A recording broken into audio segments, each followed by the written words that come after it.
So, hi guys! Gagawa na tayo fake order. Huwag tayo maingay.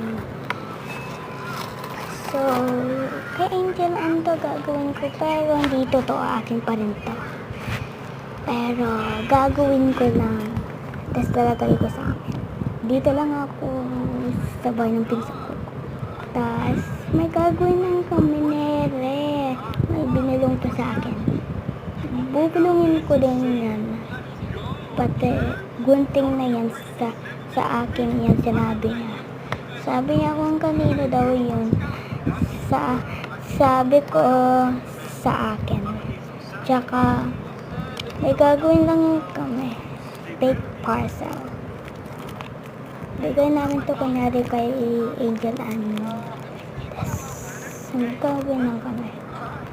Tatapos na guys. Bye!